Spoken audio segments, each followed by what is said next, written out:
everybody, welcome to Radio Labyrinth Presents Interviews. This week we are doing our Dragon Con 2021 recap. Yeah, they actually had Dragon Con and everybody on this panel was there. So joining us, it'll be me and Jeff, and also joining us, Brian Silverbacks, comic book artist, illustrator, actor, cool dude, and also Shane Worth, who we've spoken to before. Shane the Tortured Worth. We spoke to him back in season 4 on episode 17. That was the whole month of April back then, when we just only spoke to people from Adult Swim, and Shane was tortured on Your Pretty Face is Going to Hell. And of course, Brian has been on the show a number of times. So welcome back to both of you guys, and hello, Jeff. Howdy. I'm happy to be here, guys. You know, being this past year, I just love talking to other human beings that aren't derps. Yeah, it is nice to speak to people, see people, because we're so, I don't know, we're stuck in our homes. But you know, I speak to somebody every day who can only Google because we have our newborn son. He's almost 4 months old. I saw you took pictures. I was like, holy cow, like the baby shouldn't be that big at this age. I guess I was in a time loop or something. I was like, he's got someone else's kid. Yeah. We found an older one to trick everybody with. So you got to one of them changeling babies. I think I saw you guys at the beach. Yeah, Caitlin and I went to the beach, and it was St. Simon's, and we met her mom in Savannah. She flew into Savannah, and we went to the beach. It was nice. It was great to get away, and actually, I guess he enjoyed it as much as you can at that age. You don't know, really. He did get to try ice cream for the first time, and he sure loved it, because you can tell he was like, "What's this stuff? Holy shit, this is better than that formula." I'm going to go ahead and say that you have a very William H. Macy vibe going on, and I like it. I'm picturing Burt Reynolds coming in the scene right now. Well, I like it. Let's see. We were commenting. I was thinking Mark Maron. He was about to get some glow girls in behind him, you know. That I would like better than, well, I don't know, because you have the porn set or the glow girls where you don't know what's really going to happen. So I got to go with the porn set. Yeah. So Dragon Con was fun, man. I didn't realize how much I had missed seeing people that I guess I only really see at Dragon Con. Right. And I didn't realize that I had not seen them since the last time there was a Dragon Con. Yeah, 2 years ago. So yeah. You know, that's a long time, especially for something like that we all wait for every year. It's such an amazing convention, and it's been going on for years. If you've been around Atlanta, or if you've ever, been to a con that big, in 2020 really screwed that for everybody. But they did manage to put it on, and it was about half of the normal attendance. So that's pretty cool. It's pretty cool. Yeah, they didn't sell Saturday passes. I think that was as far as I could tell, that seemed to be the only real noticeable difference is Saturday attendance, especially on the floor where I was located. Well, it was almost like a regular Friday afternoon show, and people are still at work. Like, where the hell is everybody? It did have that feel. It did, yeah. Yeah, it was like Sunday was the new Saturday, because Friday and Saturday I went to the vendor hall, and I only usually go to the vendor hall like once because it's so long of a way to get in. Friday and Saturday, I walked right in. Sunday, there was a line around the block. So it was like kind of like Sunday was the new Saturday, because nobody could buy passes for Saturday. I think that was done. I guess they said that so people wouldn't just go for the parade. Is that what it was? I forget why they did it that way. I think just having low numbers would increase the social distancing aspect. Yeah. And if someone were to be a super spreader, like, I guess it would just not be as, I don't know. But I tell you what, my bank account knows that something happened on Saturday. See, I had to be careful. There were a lot of people there I wanted to meet. I saw everybody there from Battlestar Galactica is an actor whose autograph I don't have. I have a whole bunch. Oh, wow. And I really wanted to meet a couple of those people, but the lines were easy and I wouldn't have had to wait that long. But again, I'm thinking, well, 3 autographs is 2 things of baby formula. So doing all that math in your head. And I wanted to meet our guests from Land of the Lost, but they were busy, and You know, again, it came down to money. I didn't want to go bother them, but it was nice to walk through that hall, walk through the Walk of Fame, and they had it orderly. You went in, you went around in a circle, and you couldn't meander around like you used to be able to do. And you had to go back out and come back in if you wanted to go through it again. But it flowed well. And, you know, the celebrities that were in there and the famous people, they all seemed to be, you know, chill with taking pictures and stuff. So well, I had a booth mate on Saturday, which is a friend of the show, Ming Chen. He came over and hung out, and we talked Saturday. You know, the attendance was very low, so there wasn't much. We ended up bullshitting most of the time without interacting with anybody. But he said that he had just come over from the Walk of Fame, and it was crickets over there as well. Wow. Well, how were the panels? Did either of you guys appear on a panel or? Oh, I'm not cool enough. No, I help run the switcher for panels, but or run the video camera, but never used to be on a panel. But I did sit in the Eggleston's panel running the switcher. Chris Eggleton from Doctor Who. Eggleston from see, I never watched Doctor Who. But I always think of him as a bad guy in Gone in 60 Seconds. And I wanted to ask questions about that, but of course, working the event, I couldn't really say, "Hey, give me the mic. Hey, tell me about Gone in 60." You know, so. But, so he's in that Nicolas Cage, Angelina Jolie movie, Gone in 60 Seconds. Yeah. I actually like that one. Yeah, I don't remember him being in it. I'm going to have to watch it again. You could be right. I haven't seen it in forever. Yeah, we saw it. I don't think I knew Christopher Eccleston at all until Doctor Who. So. That would have been well after that movie, right? Oh, yeah. And they probably asked him a lot of questions about The Leftovers, which was the last series he was on that I'm aware of. That was a pretty popular series that was on HBO. So, Shane, what did you do besides work the convention? Did you go around? Did you check things out? Did you spend money? Did people recognize you and ask for your autograph? No, nobody ever recognizes me, especially now. So, you know, because I was, the tortured soul in your pretty face, and right. I was 350 pounds, and now I'm 220. And also, when you're wearing a mask the whole time, even people you know, a lot of times I couldn't recognize them until I got up and be like, "Oh, it's so and so," you know. So, or they recognize my costumes that I was bragging about wearing. So I dressed up as Captain America and Shazam and a couple other folks this past one. So, I mean, I had a pretty good time. I enjoyed Saturday because I could go from hotel to hotel without being, shoved in one of the hamster tubes and feel like I was being claustrophobic and everything. And I wanted to do the vendor hall, and I talked to Wesley Yurt and Kathy Coleman from Land of the Lost. I actually talk to Wesley on Facebook every now and then. And real nice people. Yeah, they're real nice. And I was going to get Zachary Levi's autograph and photo, and I went and got in the line. And then they were like, "Oh, cash only." And I'm like, "Well, I don't carry cash, so." Yeah. But he did, at least to me, I was wearing my classic Shazam costume, and at least he was like, "Hey, you better watch out. Black Adam's walking around here." And I'm like, "You better watch out," So that was a fun little exchange. Yeah, I wondered if Zach Levi got to see you in your Shazam outfit. Yeah, I made sure he saw my Shazam outfit. Because, since they've been filming it, I've been trying to get onto that one, but they haven't picked me for anything. I'm like, "Come on, you need Uncle Marvel. Let's go. I've lost the hair. Let's do it." Both of you guys are get work in the acting business. Hollywood's big down here. What are some of the latest things you've been involved with? Well, for me, I actually I got picked for a SWAT officer for Shazam, and I went and got all duded up, they pay you for your 2 COVID tests, and they paid me to go get the uniform fitted and all that stuff. And then the day before shooting, they said that they had scheduled too many SWAT officers, and I got the axe. Uh-oh. Did you still get paid though? I got paid, but not for the appearances I would have made. So I got paid for all my time that they did get, I got paid for. But and then they wrapped shooting, I think, 2 weeks ago. Mm. Well, yeah, I haven't really done anything since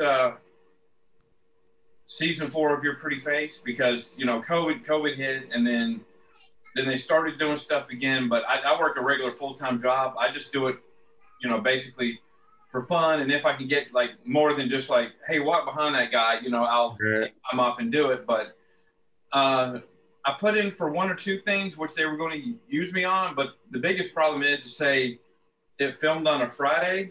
You know, I got no problem taking that Friday off of work, but the 3 days before, they want you to get a COVID test every single day. So I would have had to have a COVID test Tuesday, Wednesday, and Thursday. That's my place on the far end of town, so I'd have to take off work, go to wherever they are, get tested, come back, and I'm like, no, it's just not. That has made things really difficult. So Pinewood, they're filming a lot of things down in Trilith Studios, and you have to drive down to Trilith from wherever you are to take the COVID test, come back home, and then again before you fit or before fitting, you have to go take another COVID test, come back, and the fitting is at Trilith. So you'll end up making, 4 trips down to Fayetteville, and before you even step a foot on set. Now, is that even if you have, even if you've been vaccinated? Correct. Wow. Yeah. And even while you're on set. So even if you're vaccinated on set, you're still wearing one of those K95 hard to breathe through masks. Wow. So it's become a little difficult. Yeah, for me, I wish I'd have got picked for something at Trilith because I'm in Newton, so that's not too far away. But the stuff I was getting picked for was filming over in Union City, but the test was like over in Norcross. I'm like, well, screw that. That doesn't make any sense to me. I just, if you're vaccinated, I don't know why they got to keep testing you all the time. I guess they bought a lot of tests and they want to use them up. No, but so there is 2 things that I have coming up. One is going to be, I think, on Shudder. I'm on the first episode of season 3 of Creepshow. I'm an inmate for that one. And you were taking pictures of that. I think I saw it on your Facebook page. Yeah, because we had a dude working with us who was 6'9", solid muscle. That dude was a giant. So he's trying to work his way into doing stunts. Right. And then recently I started taking acting classes here in Smyrna. Yeah, so Doherty Productions. It's a guy who's moved over here from LA, Josh Doherty, and I'm really enjoying myself. Like I didn't realize how to get to emotional places, and then I'm like, shit, man, I'm too macho for that. And then I'm thinking about it, I'm like, wow, that's pretty cool. So it's going to be a fun year of me taking these classes and trying to see if I have what it takes to step my game up as far as like the on-camera stuff. No, dude, that's awesome that you'd be willing to put yourself out there like that. It's something you got passion for, and you want to increase your value when you try out for these roles. So kudos to you for doing it. Thank you. I just want to have fun, man, and that's just another way to have fun, I think. Yeah, and learn and hone your abilities. That's amazing. I've never taken any acting class. Jeff and I took an acting class together in college, but we didn't act the whole time. We did the Odd Couple scene. A scene from the Odd Couple. And let's see, I got the first and last episode of Step Up season 3, which I think comes on Star Network or Stars. Where the season 1 is where I get to arrest the singer Neo. I get to put him under house arrest. And then I came back for the season finale where I get to arrest him and drive him off again. So I guess during the rest of the season, he got back in trouble because this time I'm taking him in. I think you would have been good for Heels. Yeah. Dude, that would be fun as a new, guys, I really like wrestling, and this AEW shit has got me jacked to watch wrestling again. And to be on a show like Heels would be the jam, but I don't know where they filmed that. I think that was all filmed up in Lawrenceville area or around there. I'll make the trip. Yeah. Now, if y'all did watch DCTV, I did release some new Dadpool skits this last time around. So I'll have to check them out. That's available all the time, right? People want to watch Dadpool, they can go where and see it? I don't know if they've posted the new videos yet, but they'll be on the Dragon Con TV YouTube channel at some point. Did you guys, either of you, watch the parade? Yeah. I did not. No, I was catching a bit sleep at that point, but I've been in the parade. I've been up enough for enough parades that I could sleep in. I could hear it, but I was sleeping at that time. But I watched it on the I watched it on the CW, and then I watched it also on Dragon Con TV. Yeah. Did it feel the same? I didn't make it down there. The parade part was cool, but the crowd was really sparse. Like there was hardly anybody there watching. Especially Yeah, I mean, compared to how maybe you're everybody used did to a good job and they didn't get sick. I mean, but hopefully we'll have this shit under control by next year because it just wasn't the same. Yeah, that's the one thing I would say. I had fun because I got to see a lot of people I hadn't seen in a long time. But you could definitely tell the vibe was just a little off from normal. You know? Yeah, I could tell that when I was down there. It was weird because there was so much space. If you made it up to the fourth floor, you guys talked to Jamie Reeves, before Dragon Con. There's so much more space. Like Jamie had to open up the artist floor. Yeah. And it was like I could have set up a campsite, like how much space we had. Like I didn't bring enough gear to fill up my space. I was like, holy shit, Jamie, this is awesome. Look at all this space. I got loggerhead everywhere. But so he said, don't get used to it. But Right. I was like, oh, that was pretty cool. So one thing I noticed that was awesome this time around was the amount of Loki variants that attended the show. So with the Loki television show on Disney Plus being set up the way it is to say all these different Lokis exist, there's no excuse not to cosplay. Like all you have to do is be Tim Andrews, put on some horns and say, dude, I'm a Loki variant. And I think it's really opened up the ability for people that maybe had body types that didn't lend themselves to being superheroes that everybody recognized. So more people were able to just embrace the fact that, hey, I'm just a variant of this super popular character. I'm going to enjoy cosplay as well. So I thought that was really cool. Yeah, for sure. I saw a ton of those Loki horns all over the place. Yeah. I And saw a Loki Deadpool. Loki Deadpool. That's cool. Well, I mean, Deadpool's been being a variant of everything since before there were variants. Because if you've gone to the Deadpool Conga or whatever, the Deadpool people, they just always do mashups. But Yeah. I did see less Deadpools and Harleys than I normally see too. So that was a little bit like weird because normally you just shake your fist in any direction. There's a Deadpool and a Harley. And normally I see a lot of Negans. I don't think I saw maybe one Negan the entire I didn't see weekend. any. Yeah. Wow, you're right. I didn't see any. And I didn't see any of Harley Quinn. yeah, Harley Harley. Quinn. Yeah. And now that DC is de-hoarder, what I mean? They took away the daddy's little monster and the slut look, and now she looks cool and like a fighter Yeah. as opposed to eye candy. I didn't see any of that either. I wanted to though, because I think that's a great character, and just about any woman can do it, any guy can do it, anybody can do it if they want to. You just gotta rock the look. So Yeah. So I noticed that there was a shift in the cosplaying. And if I'm not mistaken, I don't think I saw nearly as many anime cosplays as normal. But then again, I'm on the fourth floor, so I didn't really get to drink in all the conga lines and lobby mashups and stuff like that. Oh, I got something to share. Mhm. So I talked to Ming. Ming stayed an extra day, and he's like, Brian, what are you doing today? And I was like, I thought you were on a plane. He said he was going to a hotel and he's going to stay the night because apparently everybody that's checking out of the hotel on Monday takes their liquor to this special area. I don't know where it is. And it's just free to consume for anybody. So he was just going to hang out and get all the liquor that people were dropping off. And I was like, oh, if you had caught me like 10 years ago. That's the disposable party. A lot of people have started staying an extra day, and then that day they set up. I think it's in the Hilton on like the fifth floor. the and they disposal. bring down whatever they haven't drank, and then just go to town. Like y'all go to town. So that's why a lot of people are now staying till Tuesday. So Monday they can just Yeah, free alcohol. Load up your van and take it home with you. Oh, I was able to score one of these though. That's awesome. How much was he charging for those? $20. What is Oh it? man. It's a little vinyl Ming Chen with his purple Thanos arm figure that he had made for Astronomicon. They gave him some extras, and so he was selling them at my table. And he's like, "Oh, you can have one." That's cool.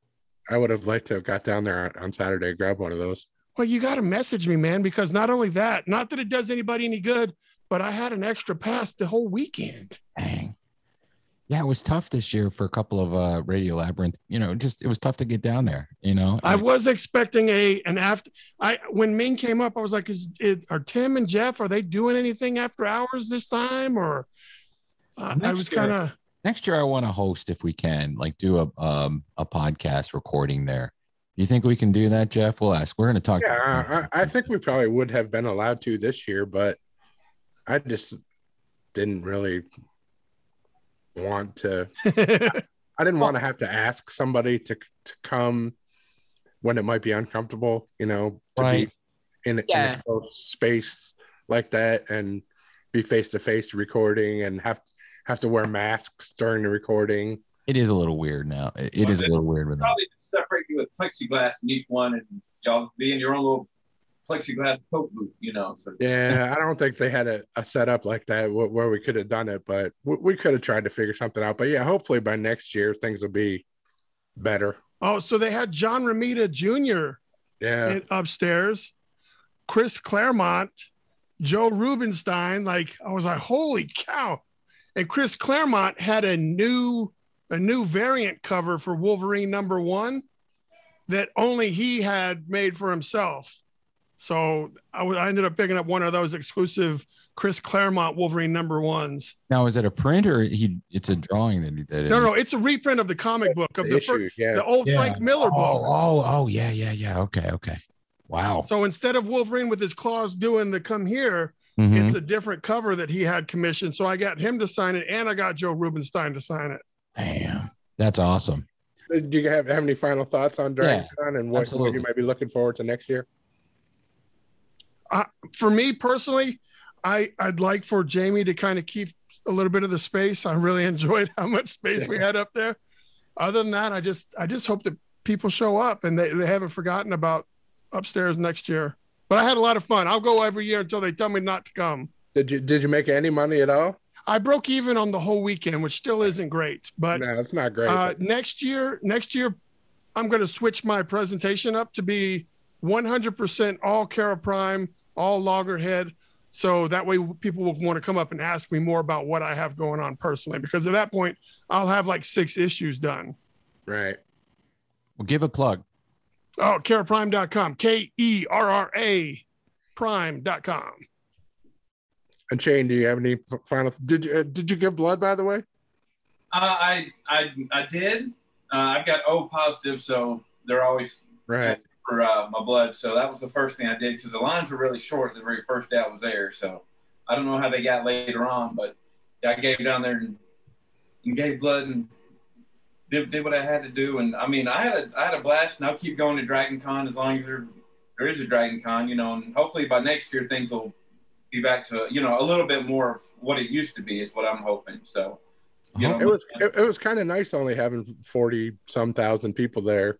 Yeah, it was a nice change, because anywhere I wanted to go, I got there quick. It was no like, oh, you're at the Hilton, I'm at the Hyatt. Well, I'll meet you in about 40 minutes, because it's going to take me to meander through, because you got to stop for somebody with some big wings and giant T-Rexes clogging up the highways. A lot of people were taken to the outside routes between the hotels too, and not using the hamster trails. I usually do that, but this year I'm like, oh no, it's too cool inside, and there's nobody in my way, so I stick with the hamster trails. Normally I'll go outside, but now that my only complaint this year was in the Marriott. They had 4 elevators down out of the things they had, and they never fixed them the whole weekend. Oh, that sucks. For those people staying in that hotel, I'm like, oh man, because it was 2 on the it goes like floor 1 to 17, and then the other ones were like 18 to something else. 2 on that side were broken, 2 on that side were broken. I'm like, man, for those people, it's because I was seeing them constantly waiting for an elevator. Jeez. But that's not Dragon Con's fault. That's the hotel. So. Yeah. Well, thank you, Tim. Yeah, and we're gonna see you what, in a couple of months or in a couple of weeks. When is that, Jeff? Usacon, yeah. Oh, yeah. We'll all be there. We'll have to have a beer or something. Absolutely. And thank you to all you radios.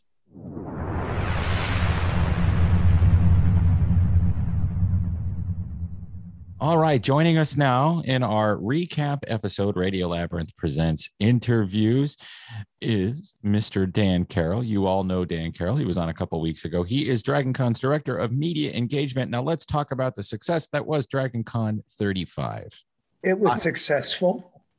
Yes, it was fun. It was successful. It was half the size of the previous or the 2 years previous, but it was a manageable crowd in these weird times. And you know what? When I was down there, Dan, I was paying attention to certain things. Everybody seemed to be following, to my ability to notice, was following all the protocols they could, especially the masks and stuff like that. Yeah, we had really good compliance with the masks. We did actually have really good compliance with the parade also, with the non-badge spectators staying away because they're decent humans. Yes. But my favorite story about the mask, it's a very personal story. I was being interviewed by a local Atlanta TV station, 11 Alive. And while I am speaking about mask protocols, the gentleman behind me lifts his mask up, takes a swig from his beer, and pulls his mask immediately right down.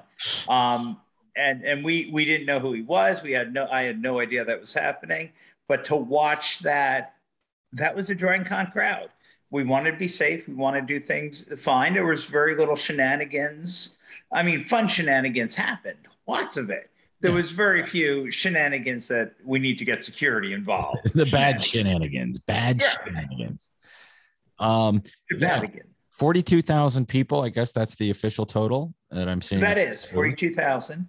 And that's still a big crowd, no matter how you slice it. But one thing we were talking about, Jeff and I were talking about, is that you get to the point where the con has grown so much over the year that there's just so many people. It's a sea of people. And then I got down there and I was like, where are all the people? There were a lot of people, don't get me wrong. It's just that you could move around and it was nice and everything, but it's a weird thing because you kind of want all that energy and to see all the different costumes and stuff. So that's what we hope we get to next year in 2022. We want to see everybody back. Well, again, I'm not talking, I mean, while I am here as a DragonCon spokesperson, I'm talking mostly about my own experiences rather than anything official besides the counts and the tallies. But Right. One of the things I loved was that there were people in the Hyatt, for instance, over by 22 Stories. I strongly recommend anybody who's looking for a good burger in Atlanta, 22 Stories is always an option for you. So 22 Stories had people. There were people milling around. And yet part of the Hyatt lobby was free to walk if you wanted to walk in a social distance way. I really like that. I think we had better maneuverability on the elevators for the most part, which are always, difficult. As you guys know, I did the event on a scooter. Yeah. I have what I call medically wonky legs. And I can walk. It's just I'm not going to be able to walk to do everything I need to do at DragonCon. So I use a scooter, and I found very little difficulty navigating with that.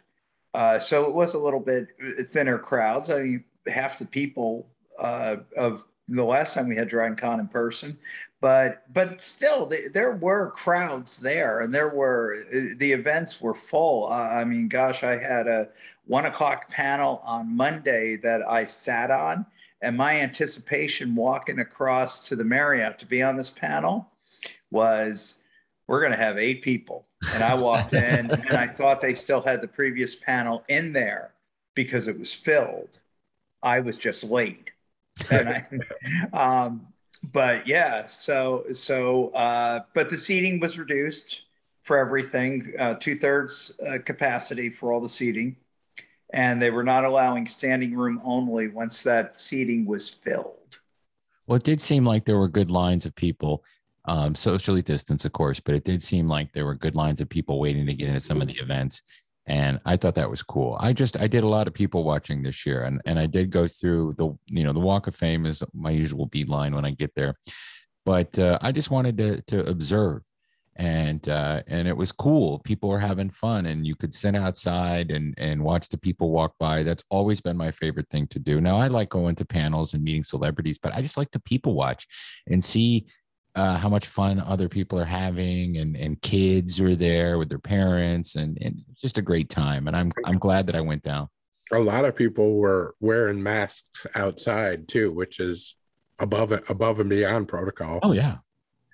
Yeah, I wore a mask anytime I was in. I mean, if I was in a solid crowd outside, I would leave my mask on. But I'm guilty of leaving my work badge on until 10 o'clock at night. I tend to forget I'm wearing something and just keep it on. But so I'm a little bit different. In fact, I violated the mask rules at one point. I walked into the Hilton without a mask on, immediately realized what I had done, and put the mask back on. So, and I think that was a lot of the behavior I saw. But, a lot of folks are really comfortable with the smaller size.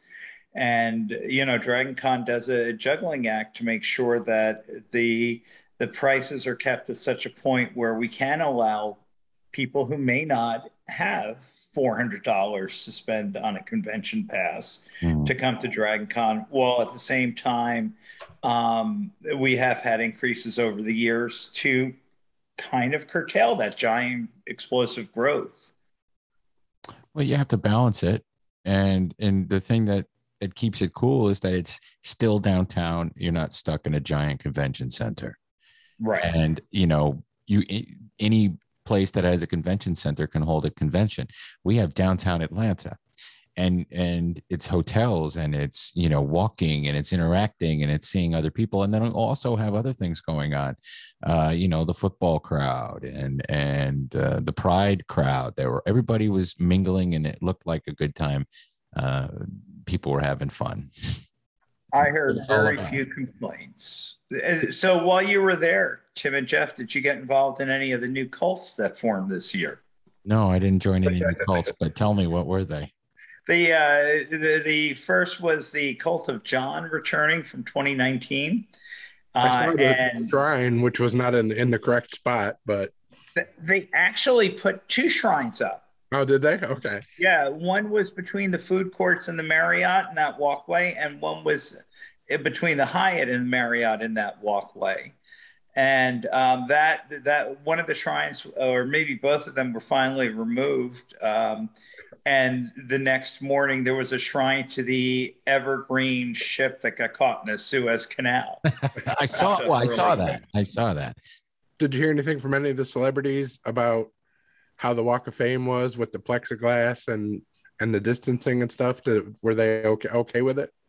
Yeah, they seem to be. I only got to speak to 3 celebrities this year, and one of them I spoke to twice, so maybe 4 if you count the Brain twice, so Maurice Marsh.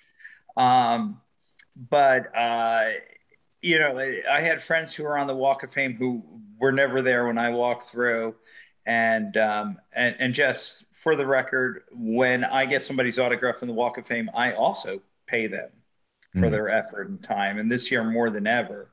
But the only one I talked to seemed to just be having such a blast, because he always has a blast at Dragon Con, is Eddie McClintock, who also hosted the Masquerade. That Masquerade was great, and his co-host on that, her makeup she was like a black and white character, yes, from a black and white movie. I forget what her name was, but that is Tony Gowell.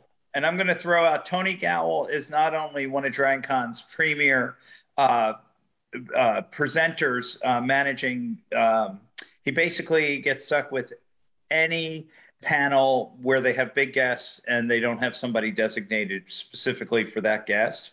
But he also, you might know him from Walking Dead. He was the zombie in a pit that everybody threw, where the governor threw people in for him to eat. Oh, okay. But he also runs the Dragon Con office along with Chip. And I'm going to say Tony and Chip actually make sure Dragon Con happens every year more than any other 2 people. Oh, that makeup was amazing. He's hilarious. And I guess it's Shang-Chi in costume, but Right. yeah, no, and the opening, I got to see the opening of the Masquerade this year. Just fantastic. So many folks representing characters from WandaVision, which was good. Yep. Can people watch all the events and things that they may have missed right now and on the websites or DragonCon TV, I think you have Yeah. to pay $10 still, though, right? Yeah, DragonCon.tv. It is a $10 charge, but you get to watch it all the way up until next DragonCon. yeah. The membership goes all the way. So the earlier you sign up, the more days you get for your money. But just a warning right now, there's a lot up there, but a lot of the live shows, they're going to be up there within the next week. So it's time. So If you were there or if you couldn't make it and there's something that you missed, sign up now at dragoncon.tv. And if you want to watch yourself or see the panel that you were sitting there or the event that you were sitting there, just wait a couple weeks, like Dan said, and it'll be there. Historical stuff, too, you can watch from previous years. Absolutely. And that's a whole lot of fun. And also there's content that was created only for online for DragonCon.tv, and that was created over the summer to provide unique content for folks who couldn't see fan panels on DCTV during DragonCon. A lot of good stuff up there. A lot of authors and actors and performers getting in on that. And speaking of authors, I wanted to mention that my favorite book from 2021, Project Hail Mary, won the DragonCon Award. Fantastic. Yeah. And my favorite science fiction show won the TV category, Oh. The Expanse. I can't wait for that fucking show to come back. I can do only one impression of the people on that show. No, that's the one I do. So you undercut me already. But I love anything where the guy solves all of the world's problems with press releases. So I love The Expanse. I can't wait for it to come back. have you done the books? No, and that's a goal of mine. I should do that. And I'm saying the show is here. I like the show a lot. The books are up here. There's more of the universe that in the books, right? Like different types of aliens and things like that. No, not a whole lot more than that. It's just that every story goes a little bit deeper. Okay. And they do a really good job of doing novellas between the books that are completely standalone, but they make everything else better. So you guys, we've talked about this before. I'm a big Audible guy. So, I have everything that they've created within the Expanse universe. And those are all on Audible because I have an Audible account. They're all on Audible. Right now, I'm listening to Children of Time by Adrian Tchaikovsky. You ever heard of that? No, I haven't. But I'm going to mark it down when I listen to this again. It's a book about Earth colonists have terraformed a planet, and they send the ship out there with the people on it that are going to colonize it, and the scientists on it. But there are rebels who don't believe that humans should do it. And they were going to land monkeys with a virus to make them evolve faster. But it turns out the monkeys died, and it ends up being insects who get the evolution virus. And then I'll let you go from there. But it's an interesting story. And there's a couple sequels, or at least one sequel. I tried listening to it last year, but I was distracted by all the stress. Sure. And now I'm really enjoying it. But Dan, I highly recommend Project Hail Mary too. If you haven't checked out the audio, I wrote that down. I'm gonna listen. Audio to book that is fantastic. The one panel that I did was about the Star Wars character Thrawn from the extended universe and from his new series of books. So I prepared by watching a lot of Elementary and watching House and listening to Stephen Fry read Sherlock Holmes. And that's kind of where my headspace has been. Isn't Stephen Fry one of the best audiobook narrators? And it's free for Audible Plus members. His Sherlock Holmes is just amazing. Nice. He did the first Harry Potter too, I believe, before Jim Dale. Or he did. I didn't know that. Yeah, I think he did the English audio book release because I've listened to both. I love Jim Dale, but I listened to Stephen Fry. Stephen Fry did the first one. So Yeah, So no, and I've been a Jim Dale fan ever since I watched his commercial on WOR all the time for Barnum. right. That's right. Was Timothy Zahn on your panel? Yes, it was a Timothy Zahn panel, and we had Daniel Eisenhower, who is runs Star Wars trivia at DragonCon because he's not allowed to participate anymore. Just knows everything about the Star Wars universe. They call him super fan in the Star Wars fandom. They call him that. Just a great guy. And his folks built that giant sand crawler in the DragonCon parade. That thing was And awesome. his little brother is Chess Jawa. That is a Star Wars family. I saw chess Jawa. There was somebody standing there. Do you want to play chess with the Jawa? And I said, no, I can't play chess. I'm not into it. It's mostly for fundraising. I do not participate because I am really bad at chess. I have seldom gone more than 4 minutes without being wiped out. Speaking of a good cause, congratulations, Dragon Con. You raised $120,000 for Big Brother, Big Sister, which is pretty cool. Yeah, we are so happy about that. We're so happy to contribute with that matching fund. And one of the things that this year, I was a big brother. I know what it's like. I've sat there listening to my little and, showing him cool stuff, but also just hanging out with him because that's what it's all about. And I think they do so good. And I'm so happy for Kwame and everybody over at Big Brothers and Big Sisters. I had one when I was younger. His name was Don, and he was a cool dude. He was just a cool dude, and his roommate at the college where we grew up gave me his copy of Abbey Road. And I think I might've been 9 or 10. And I brought that home and listened to it over and over again. But I'll always remember the guy. He was a real nice dude. And the fun things you did, in our area, we would go to Corning Glass or do things. So I've always liked that charity. That's fantastic. I didn't know that about you, Tim. That's I don't really reveal all my childhood secrets. I do. I have no boundaries whatsoever. Before we let you go, you saw Shang-Chi today? I did. And here's my review, spoiler free as possible.